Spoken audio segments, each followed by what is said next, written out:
Hello, folks. Bill and Brian here with Energy Road, coming with a weekly update. And listen, lots of things to talk about this week. It's going to be an interesting week, no doubt. And every day, something is changing. I mean, Right. sometimes we don't get this. Sometimes we see the summer doldrums. Can't call that this summer. This summer, we got quite a bit of volatility going on. And we're going to go jump into it. And listen, we're with Energy Rogue. You need in the chance to for you to subscribe to get all this knowledge and be one of the smartest people in the energy business. Here's your chance. Yeah. So this week we're predominantly going to talk about crude oil. We're predominantly going to talk about crude oil. We are going to touch on natural gas because that is also a significant portion of some of the turmoil that is happening between Israel and Iran. So there are strikes going back and forth between Israel and Iran. It's happening every day. These are very, very volatile times. So it's important to stay on top of what is actually happening. What we're going to do is we're going to pull back, take a look at the lens, take a look at the crude oil market, take a look at what this attack on Iran, if it impacts crude oil exports, what that means to the oil market. So one of the key things that we want that we take a look at is we take a look at this body of water down here. What is this body of water down here, Bill? That is the Persian Gulf. Yep. And why is the Persian Gulf significant? That's where 30% of global oil comes out of the Persian Gulf. 30%, 30 million barrels a day, roughly. and roughly, I know we have a lot of natural gas viewers, so I'm going to touch on this. We're mainly going to stay on crude oil, but I'm going to touch on this and then leave. The US natural gas prices has been increasing. There are no fundamental reasons that we should be increasing in the United States right now from the fundamentals. They're trading on four things actually: forecasted heat coming in July and August, a expectation of continued power demand, and an expectation of rising LNG exports. None of those are happening today. They are expected in the future.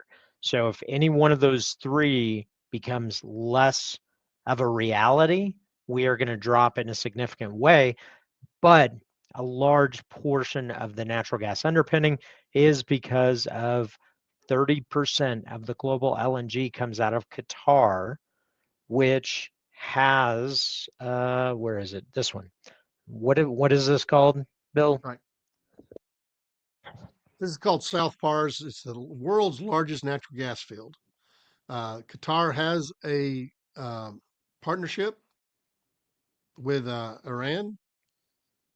And so this is why they can get a lot of LNG because it comes right into their area. And so this is actually also got hit by a strike, I think yesterday. Uh, a piece of Oh, the field got hit. And so, but right on now it has purpose or not was slowed that an down. accident? I know it's hard to discern that, but um, Well, no, it was probably on purpose because I think the way it was set up, it was set on toward the Iranian side. But the right now there's been no disruption in what's going out, but I think that's mainly because of storage more than anything. And so you can right, see that if the damage is significant, it'll affect it. So that's where Qatar is got the infrastructure like crazy for LNG, and they developed when I think they did that when they saw their crude oil supplies. You know, they can see the end of their supplies in their fields, so they had to develop something else. So they went with right. LNG, and I mean, just in the last 5 years, they've been extremely busy with various countries working 10-year deals to provide them They have a LNG. massive expansion underway, and I don't know how these attacks are going to translate it back to that. But again, we're going to talk more today on crude oil, but we wanted to reference a big reason why U.S. natural gas prices is up is because of this turmoil, is because of the attacks, is because of the positioning. There's a lot of fear and anxiety around the Strait of Hormuz, which is this piece right over here, which is a constraint point. Right. This is where 30% of the global crude oil supply goes out on ship, and 30%, these are rough numbers, of global LNG goes out. So most of the markets for this is Asian markets, mainly because Right. it takes a lot of time and expense and shipping costs to actually loop it around the Cape of Africa and come all the way back into the Mediterranean. That said, there is discussions with Saudi Arabia on building a massive pipeline to take this to the Red Sea and potentially back into the Mediterranean directly with a partnership with So, Egypt. and just a quick little bit of history here. The reason you have the LCCs and now I think it's the VULCCs, which is even larger carriers, is because they could not get those will not go through the Suez Canal. They're too big to go through the Suez Canal. The biggest thing that go into Suez now is called a Suez Max. That's the size vessel. And so these VLCCs, because they can hold so much crude oil, What that does makes it that stand trip for, more Bill? profitable to What go it around. what does it I know stand it's for? just the most uncreative thing. VLCC is very large crude carrier. Our deepest fear is Is that we are V powerful beyond measure. that's right. And then the other one is very ultra large crude carrier. It's really just stupid. I mean, it's just you just It's want to go. hilarious. You guys It, need it is you guys need marketing people for sure. So, it but I is think the other thing it we is need to point hilarious. out is that in this crude oil number, there's a lot of ethane and Mm, not yeah. and Wait, propane in the crude and oil number? What are you talking about? because yeah, because this is OPEC crude oil number. Remember, they put their NGLs in their crude oil numbers. Yeah, but probably not ethane. It's probably more butanes Right? and Yeah, it's probably excuse me, pentanes. butanes and condensates. Yeah. Um, Okay. but it's going to have an impact on some of the NGLs as it goes along. It's a Right. very small piece of that number, but it's still in there. And so, over 30 million barrels, it's probably half a million barrels of it or less. Yep. And so Yep. it's not a significant number, but it has very different global impact. That little Persian Gulf and the Strait of Hormuz has a lot of the energy that feeds the world. Well, it's 30% of the And global oil supply, and let's put it this way. This attack being around Iran and around Iran potentially threatening 1.8 million barrels a day of exports on which is what 1.5% of the right, market, 1.5% of the global market is causing a inflation of 12, 15% or $8 from previous these attacks and escalations. So think about what not 1.5%, think of what 30% would do. If something happens to the Strait of Hormuz, that is right. the global panic. And that is part of the reason that there is risk premium. And that is the reason that we take a look at risk premium versus what it actually means. There's a subjective And so viewpoint I and think an it's objective one. We are not financial advisors. These are our own opinions. You can read all the disclaimers below, but these are our opinions of what is happening out in the marketplace.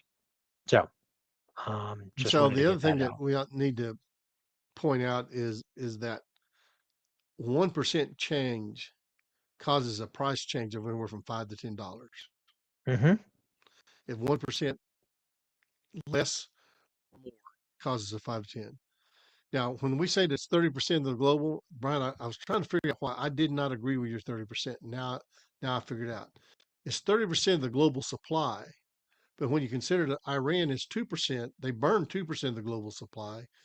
This is probably 34% of the market supply. Mm. So Yeah. that's why my math wasn't added up in my head, because I was thinking Okay. it was higher than 30%. And now I know, now it just finally dawned on me that those countries actually use some crude oil as well. Well, And and that's part after of the after some total global hard supply. math, well, and after doing some hard This is the math, part where Shaggy and Scooby continually refuse to do something until we bribe them with treats. Treats, awesome. no, but seriously, it does get into some of the confusion of the marketplaces, and when you're getting into the numbers, we've developed a convenient tool. You can learn about it down below, but we have Rogue Radar, which actually condenses everything that you want to know about the crude oil market and natural gas market into one place with a convenient market summary, technical analysis, fundamental analysis, the international price analysis, OPEC analysis. This actually covers the latest OPEC report and captures the sentiment of what is happening. CFTC news analysis. This covers. This is phenomenal. This reads 77 articles. It puts the same weight on every article and creates a sentiment based upon an AI interpretation. So you actually don't have to read 77 articles to get a condensed view of the market. You can look at this and say, well, the sentiment is bullish. And then down below is links to all the articles that were used as part of that analysis. And you can then read for yourself and then put your human analysis to work. But this is one of the reasons that we actually have Fibonacci analysis, machine learning, and AI analysis that actually gives you a summary of what is happening and the machine learning on where we might go. What is today? Today, we are recording this on the 17th. It is saying that crude oil is 71.73, and it was right on target, and then late day trading actually pushed it up further. So tomorrow it's going to be an interesting one, but it does expect that we are going to be ticking down. But again, if you want to save time on your research, we have this analysis available for crude oil, this analysis available for natural gas, and it is under our product Rogue Radar, $89 a month. It will save you 30 plus hours a week on research on oil and gas markets. So, as Forrest Gump would say, that's all I got to say about that. So, There you go.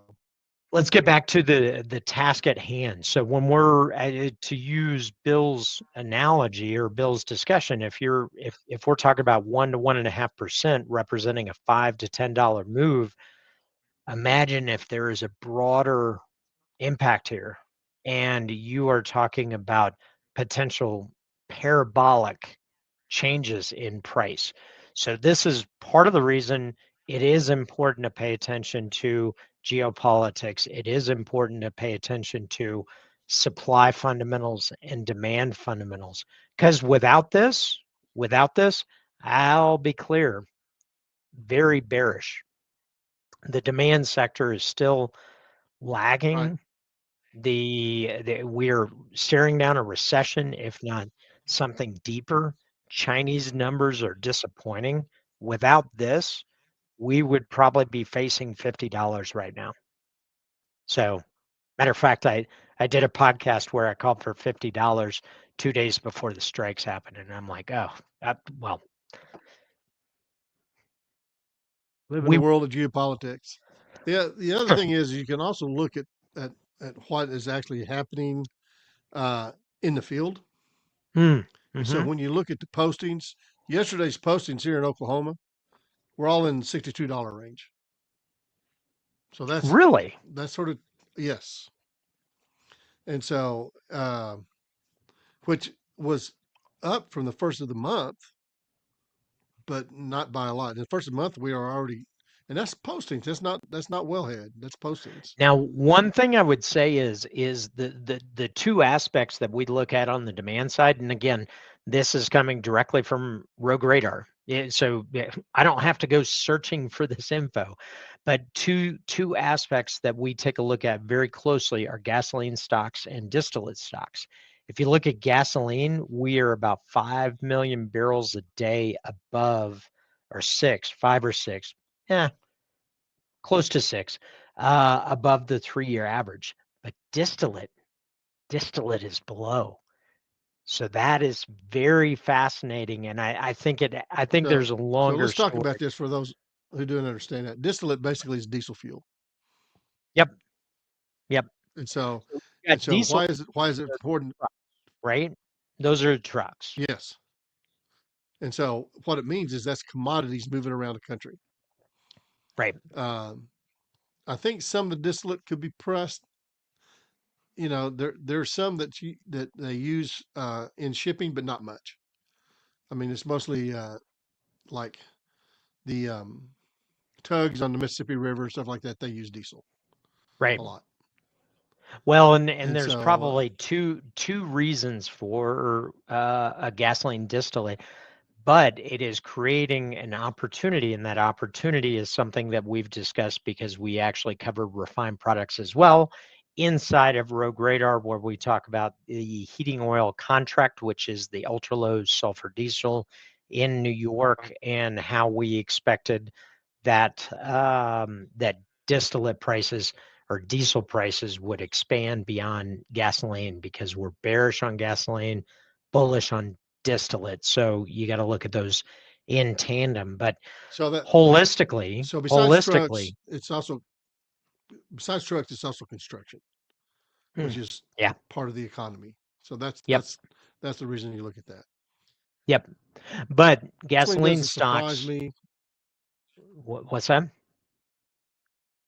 So gasoline doesn't surprise me because we're just starting the driving season, Yeah, and so we could see a significant change in that by the end of the driving season, by August. yeah. So it can go I either mean, way. But holistically, compared to being the above 5-year us, average, we're still a little low. Um, let's actually look at this because right here, this is inside of Rogue Edge. For those that really want to get geeky, we have 150 interactive downloadable charts. And what you can see here is that on the 5-year average, we have started closing the gap on motor gasoline, but distillates, we are still on the lows. We are actually yeah, setting new we are way lows. low. So that means that if there is a shortage of crude oil, distillates holistically are going to run in a big kind of way.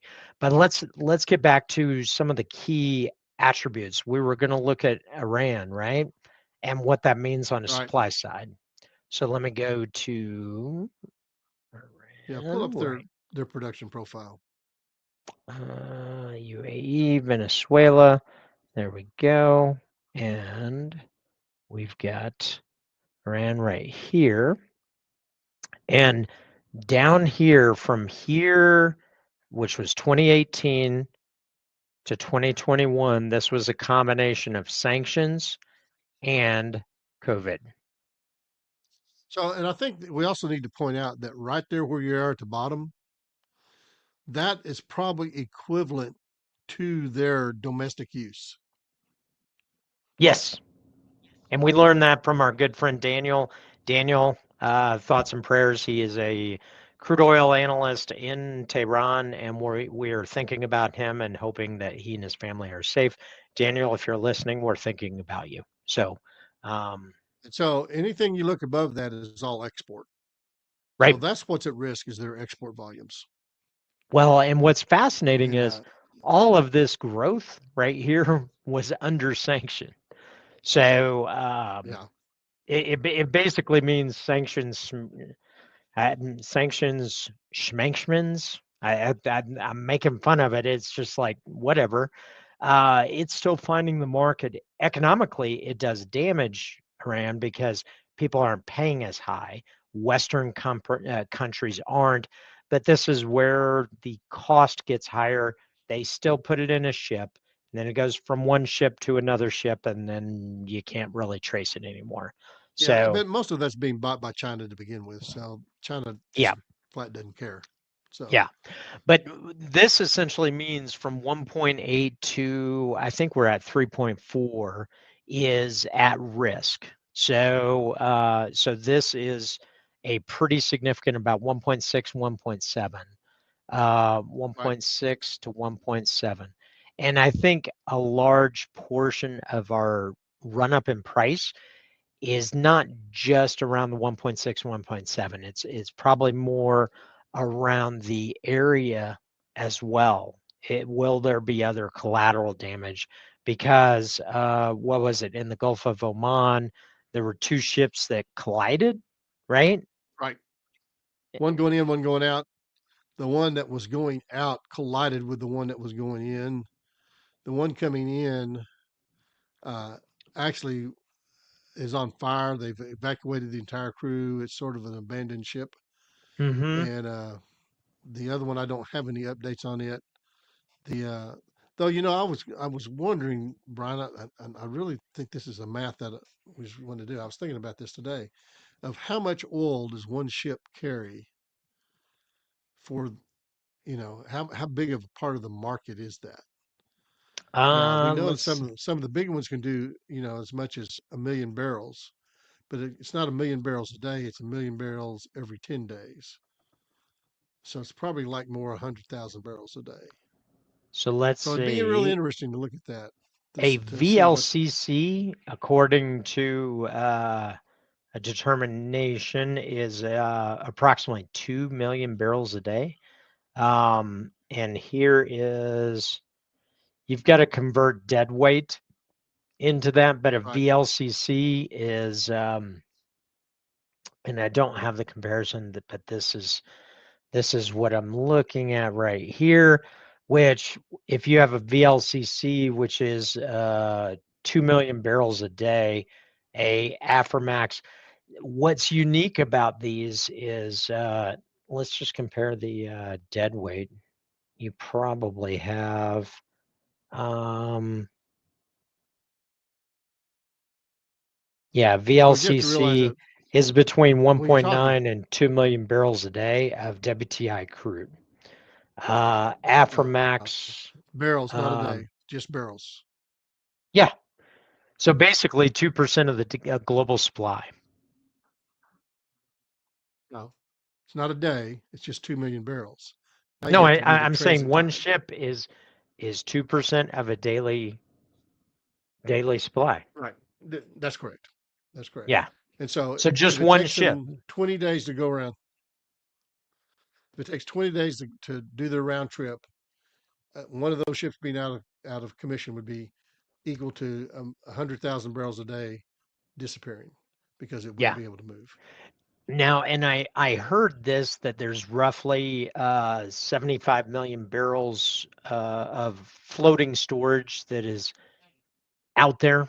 75 million barrels that are just sitting in sitting in ships waiting to find ports. Um, but when you're consuming 104 million barrels a day, so what? Yeah. It's a Right? rounding error. Yeah, it's a And rounding and error. and and it's called floating storage only because they haven't designated their port yet. Right. Once they designate their port, that comes off of that floating storage, and then it becomes a Ah, place to gotcha. go. Okay. Um, that makes People don't sense. realize how many times that oil will change hands by the time it leaves its its origin source, Right. and Right. then until they state a port they're going to, it's considered floating storage. Yep. But So essentially, as you can see, folks, this is not 1 + 1 = 2. This is 37 no. times 45 equals some number that keeps changing. Well, and the key is, as we're talking about this, it does impact gas markets and it does impact crude markets. And you can look at this one. There's one U.S. This is a headline that I just saw. One U.S. weapon that could change the course of the Israel-Iran conflict. That's part of the reason there's a lot of discussion between Israel and the United States. Yet to know whether or not there's going to be something that will change, but I've taken a look at some of the footage, And you could see a stark contrast between older conventional missiles and newer ones, to where it's a step change. It's Yeah. I am hoping and praying for peace, because these do impact people's lives, and I hope that this de-escalates.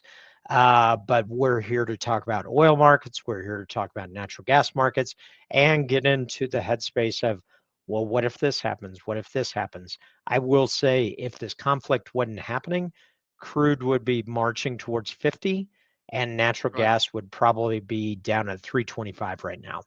So that's my 2 cents. Do you think I'm off on that? No, I think to get the reality, what you have to do is look at the cash price numbers, Mm, and with cash prices and the gas being down, the cash prices in crude oil being down, hmm that tells you that where the reality lies. Right. And so everything else is well, some people will call it a war premium. I call it a hype premium. Right. You know what I mean? Yeah, It's I do. it's and and so Brian and I have captured headline fundamentals, and I think a lot of that brings it down to headline fundamentals. Yeah. So yeah, I would tell you, looking at current cash prices on natural gas, that yeah, Yeah. it's not. There's a pretty big basis number out there right now. Right. Right. So At the end of the day, I am which hopeful by the and way, if you're buying natural gas, hmm might be something you should be paying attention to if yeah. you can think you can get it for long enough. Yeah. So listen, I think that's going to do it for today. If you have any thoughts or comments, drop them below and we will get back to you. We appreciate you joining us. And at the end of the day, the main message is Be excellent to each other. That's that's right. that's what I'm hoping for. I'm hopeful that all these wars and conflicts that is tearing up people's lives stops, and that the market can find the true balance between supply and demand, which looks different when you factor in all these different factors. And um, anyhow, that's my hope. I could hope. There you Right? go. I could hope. It could One could. happen. It could happen. Hey, listen, folks, we appreciate you joining us on Bill and Brian's most excellent adventure. Apparently, it's Yeah. we'll be looking forward to talk to you next week. Yep. So thanks so much, folks, and we will see you next week.